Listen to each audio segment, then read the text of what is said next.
Listen. What do you hear? The song of 12,000 horsepower in action. Thousands of precision parts operating in flashing unison, obedient to the control of the skilled pilot and crew. Yet it takes a nightmarish panel of sensitive and complicated instruments and controls to adjust the power output for changing loads, speeds, and conditions in flight. Listen again. What do you hear? The familiar sound of a fine motor car engine. More than 100 horsepower, responsive to the driver's lightest touch on the accelerator. Yet this fine engine must be constantly controlled all the time it's in operation to keep its power in balance with changing requirements. Again, what do you hear? The purr of an electric generator. As electrical power loads vary, as conditions vary, throughout the minutes, hours, days, weeks, and months, so must the power be regulated by watchful operators to keep the generator turning at constant speed. What do you hear? You guessed it. The beating of a human heart, one of the most amazing machines on Earth. The normal human pulse is between 70 and 80 beats per minute. Yet this rhythm varies every time we move or change position. Like this when we are resting. Like this when we are running or at play. And changing too with our emotions when we are happy, angry, or frightened. Listen. What do you hear now? That's right, the ticking of a watch. An accurate watch ticks 5 times each second. Like the engines of airplane and motor car, like the generator, like the human heart, your watch is a power plant that must operate unfailingly under an infinite variety of conditions. Yet, unlike our heartbeat, the beat of this tiny power plant must never vary. Unlike the giant generator, it has no tons of concrete on which to rest solid, level, and safe from vibrations which might affect its accuracy. There are no watchful attendants, no careful drivers, no skilled pilots, no banks of instruments and controls to regulate its speed and guard its accuracy. What controls the ticking of a watch? Inside, we find a beautifully poised and balanced mechanism of springs and gears, pinions and bearings. And this entire mechanism must be confined to a very small space. Still, it must run at a constant speed. Never more, never less, with an accuracy that approaches perfection. To understand what goes on inside a watch, let's make a simple device that will keep time. We'll use a garden hose. First, we'll place a little water wheel and dial in the center. When water passes through, it will turn the wheel and make the hand on the dial move. Now we'll attach the hose to a faucet. The faucet is our source of power. The hose conducts the water, our power in this case, past the dial to the nozzle. The nozzle controls the flow of power. By turning the nozzle, we can allow just a little water to flow through the hose, and the hand on the dial will turn slowly.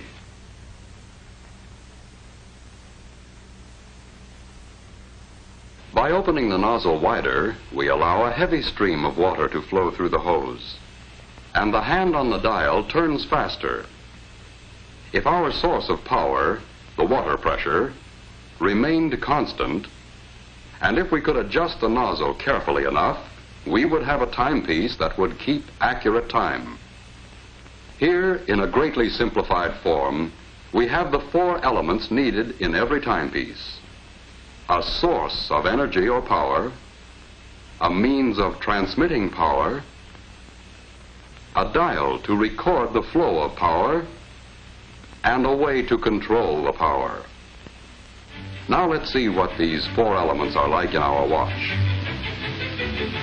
First, we'll take our watch apart, like this.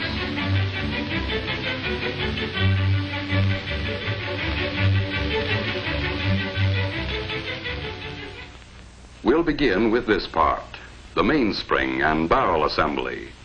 And so we can see everything that goes on inside, let's use giant parts to make a watch model. This is the mainspring, and it lives inside the mainspring barrel. The mainspring is the power plant of the watch, the source of power, like the faucet in our water clock. By winding the spring, we can store up energy. Here is a winding stem with gears and a click to keep the spring from unwinding. And here is the unit that controls the flow of power, like the nozzle on our hose. It is called the balance wheel and hairspring assembly. It consists of the balance wheel, hairspring, balance staff or axle. Fastened to the balance staff is a part called a roller. To the roller is attached an upright jewel pin. Let's see how these work together. A push on the jewel pin will start the balance wheel moving, and more pushes will keep it moving.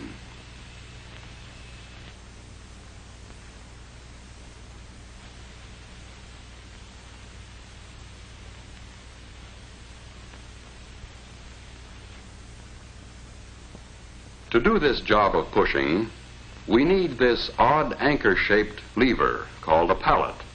It can be mounted so that when we move the pallet back and forth, we can apply a series of impulses to the jewel pin to keep the balance wheel in motion. Now to the pallet crossarm, we add a pallet jewel shaped like this. Here is a wheel called an escape wheel, with teeth on it so shaped that they will push the pallet jewel and jog the balance wheel into motion.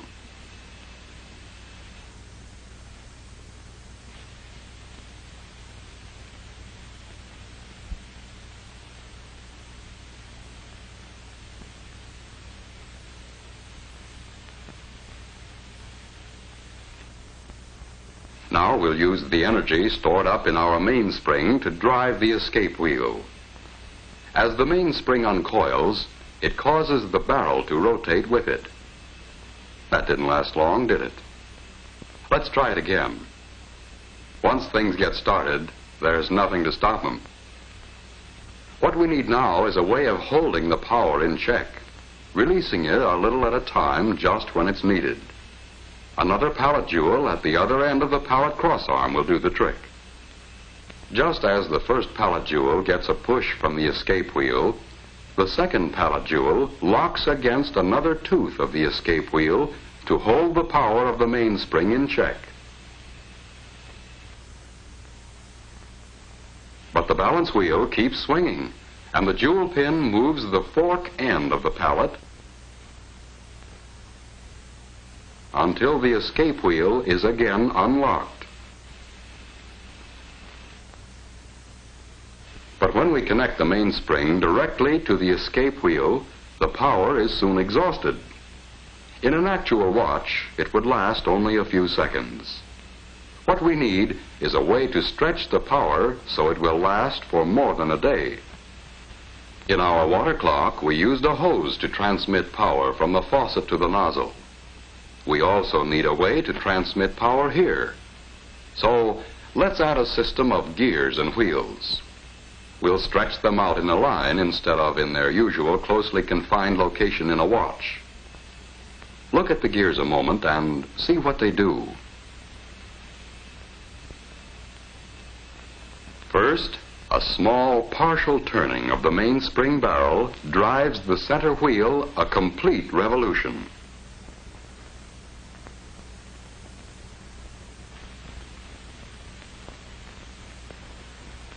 A partial revolution of the center wheel drives the third wheel a complete revolution.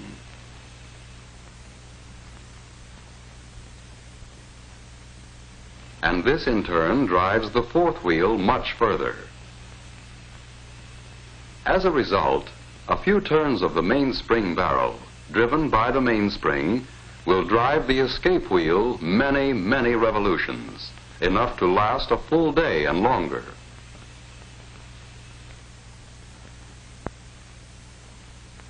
What we have now is a complete model watch train. Through the gears, the mainspring drives the escape wheel. The escape wheel teeth push first on one pallet jewel and then the other. The pallet fork nudges the jewel pin on the balance wheel to keep it moving. The swinging balance wheel on its return trip moves the pallet fork. This unlocks the escape wheel to release a little more energy from the mainspring.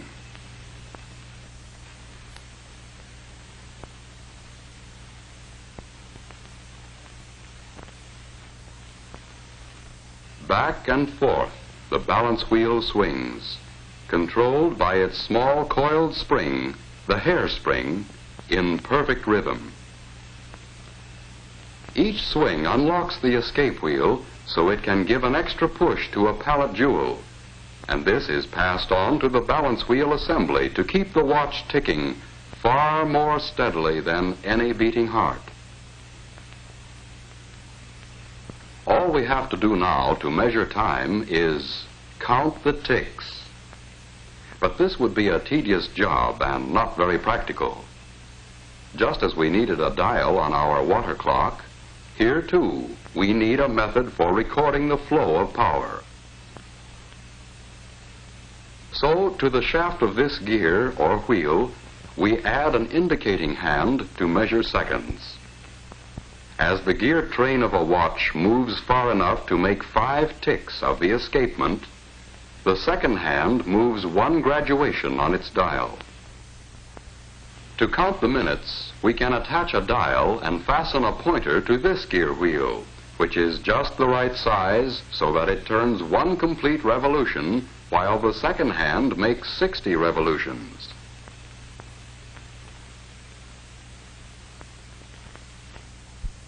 And to count the hours, we can have another pointer geared just so, to move 1 complete revolution every 12 hours. The second hand makes a complete revolution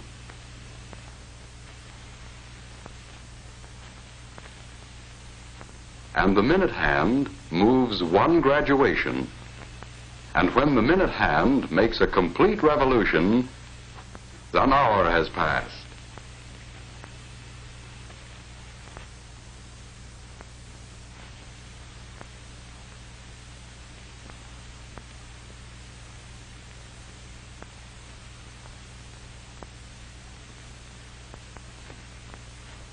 Now we can tell what time it is.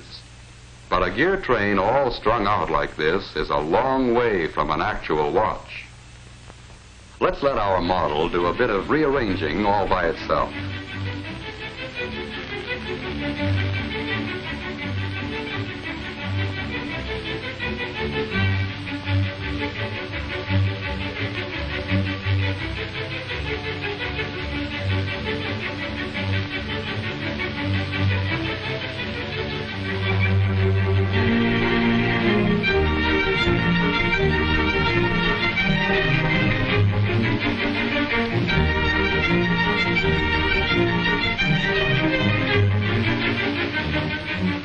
Now we know what time it is and how and why we know.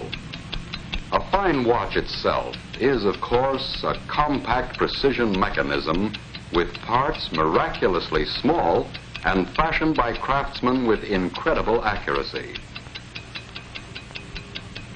But the basic principles are those we have just seen, frequently applied on a scale almost microscopic to produce the world's most accurate portable measuring instrument.